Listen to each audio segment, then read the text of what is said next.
What up, YouTube? It's your boy, Socratical, here again with another banger! Anyway, today we're going to be covering the University of Oxford's new change to their exam policy and how it's really insulting to women. Here we go! It's time for the moment you've been waiting for.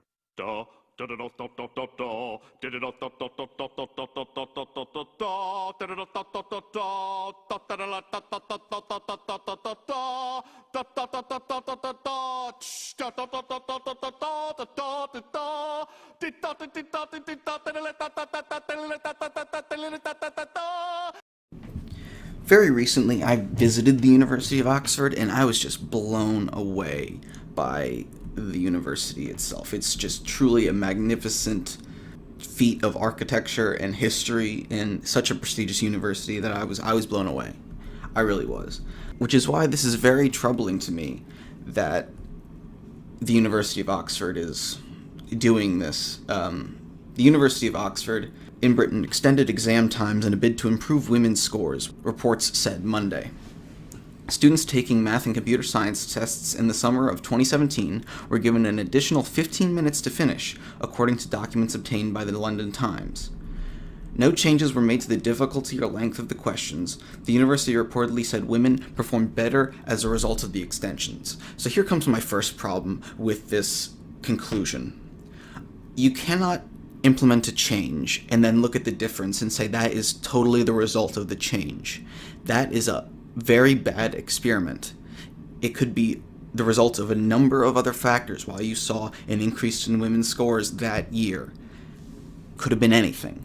A better way to run the experiment, a more scientific way to run the experiment, would be to have two groups of women take the exam, completely random other than the fact that they're in the two groups, and have one be given an extra 15 minutes compared to the other one, which is just given the normal allotment of time. That would be a much more accurate and scientific way to conduct the experiment to more conclusively prove that it is, in fact, the extra time that is allowing women to do better on these tests. The move came after university officials deemed female candidates more likely to suffer from the undue effects of time pressure, and thought the time extension could mitigate the gender gap that has arisen in recent years. This is what is called, I don't know if it was coined by Bill Maher, but he certainly introduced it into my vernacular, which is the soft bigotry of low expectations. It seems like a gender equality move to make, but it's very patronizing, and if I was a woman mathematician at Oxford, I'd be quite insulted.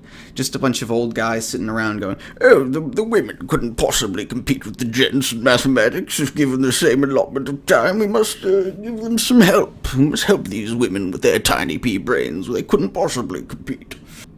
And someone, people actually called them out on this, calling it sexist, which it is, but it isn't, in that, yes, it's very patronizing, but it's not as bad as it could have been. If they had given women more time than men, I would be very upset, and that would be very, very wrong, and someone would probably sue. But since they're giving it an extra 15 minutes for everybody, I have less of an issue with this than I otherwise would have. Now, leaving this article aside for a moment and just talking about the general idea of timed exams, I find the idea to be pretty ridiculous. There are no time limits when you're trying to prove a theorem in the real world, so I don't think students should be timed when taking their exams. Now, this does not mean that they get to take 10 hours to do a 1-hour exam. It should be within reason, but I think people should get the allotment of time that they need to answer the questions thoroughly and completely. So I'm not unsympathetic to the whole idea of it. It's just I find the whole notion of doing it to help women's scores to be a bit insulting and a bit patronizing. And that's my general idea on the issue. Alright, that is it for this video, guys. If I happen to say anything you partially agree with, throw a like and subscribe my way. Turn on that notification bell. And if you disagreed with me, let me know in the comments below. I'd love to get into a discussion with you. Stay tuned for more. I got quite a few videos coming up and should be pumping out a couple this weekend, so stay tuned for that. Alright, bye-bye.